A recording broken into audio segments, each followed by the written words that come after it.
During the recent great inconvenience when we were all more or less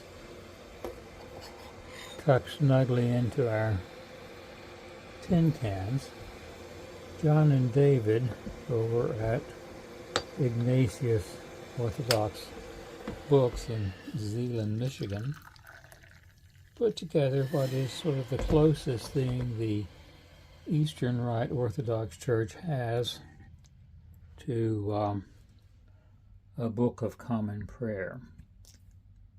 That was the volume called the Anthologion, and it was pretty much what anyone needed to pray the full or offices of the church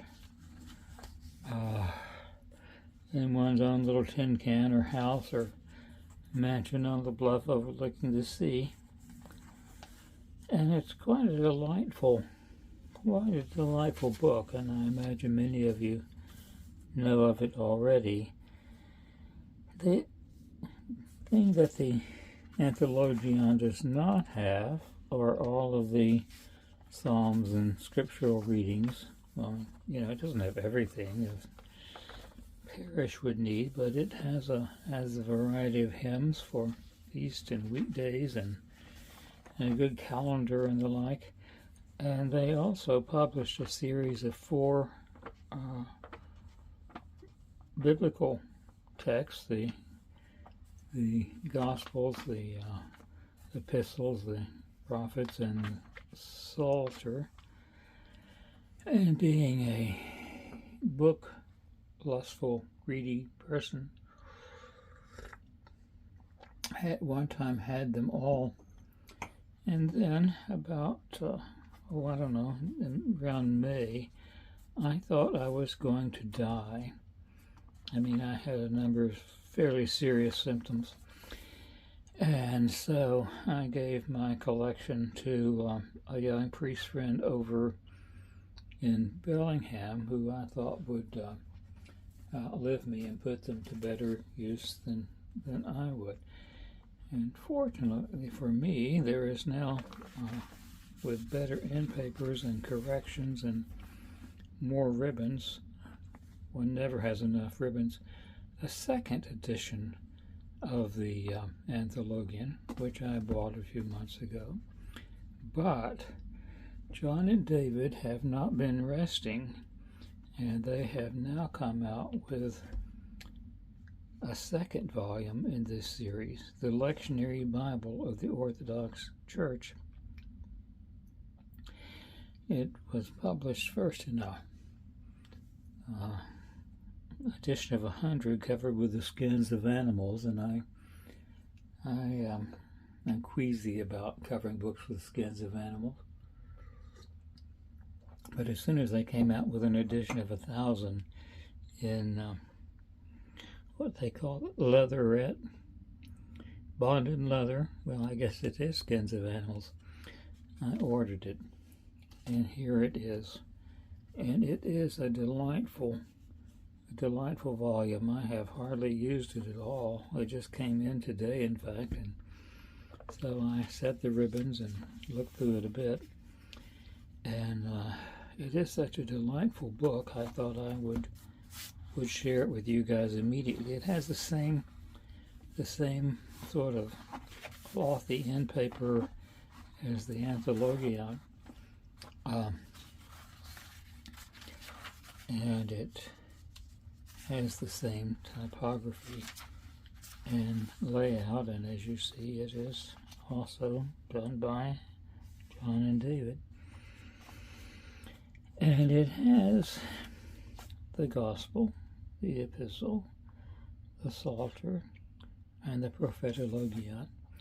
It doesn't have all of the stuff that the 4-volume edition does, and the Holy Scriptures, and the 4-volume edition is still in print from St. Ignatius Orthodox Press. Excuse me. Particularly in the Psalter, it doesn't have the prayer rule, but I was delighted to find that it has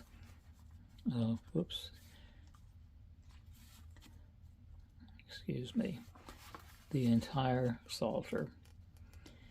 And the everything is arranged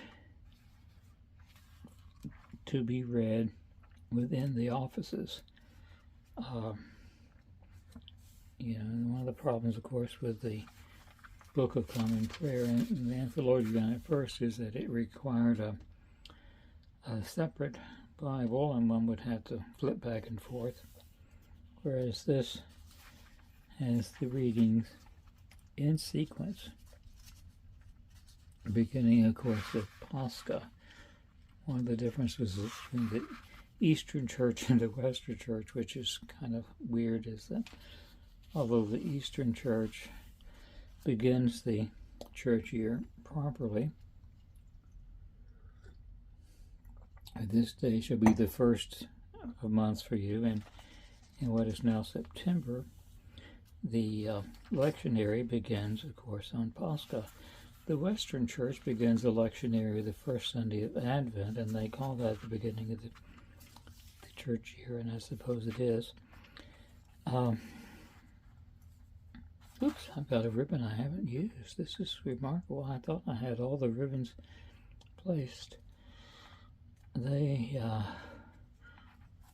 St. Ignatius Press made a series of videos. I'll put a link below on how to use the Anthologion, and maybe they'll do one for the Gospel as well. But this seems to be really fairly simple. As I say, it doesn't have everything that's in the 4-volume set. On the other hand, it's much less expensive and much more convenient than the 4-volume set. But it does have the Psalter arranged by Kathisma, and it has the Stacies, although the Stacies are not reprinted at the end of each Kathisma, as one might wish. So there's a little flipping back and forth, or more likely memorization. And it is has these lovely little notes at the bottom telling where things come in. A very convenient index.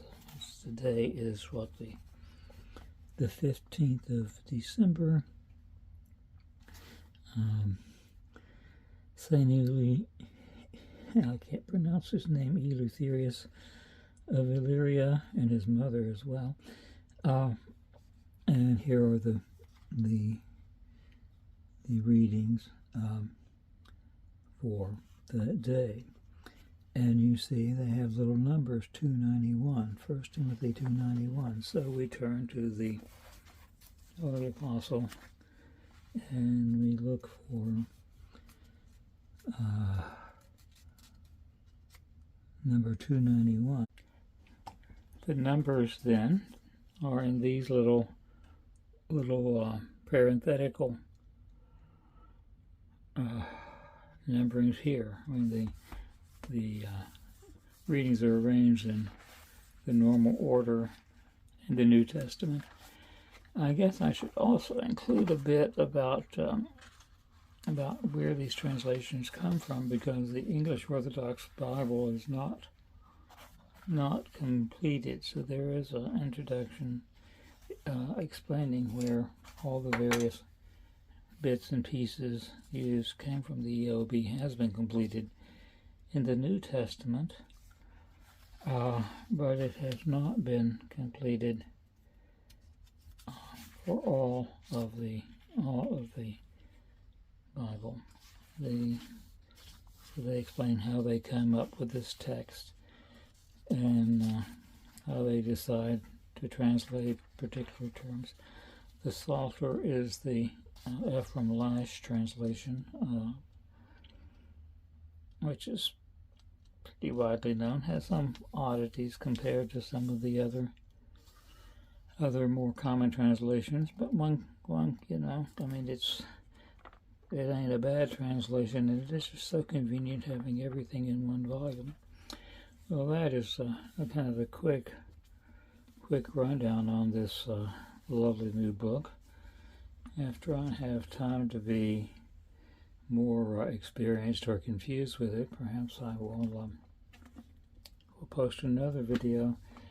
But I thought, since some of you might not be aware that this thing is on its way or is now arriving in mailboxes near you, I would give you an opportunity to add your comments to my initial reactions, and like and subscribe and all those things. And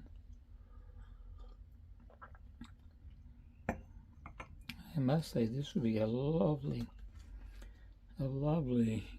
thing for the Three Kings to bring to someone of whom you are fond.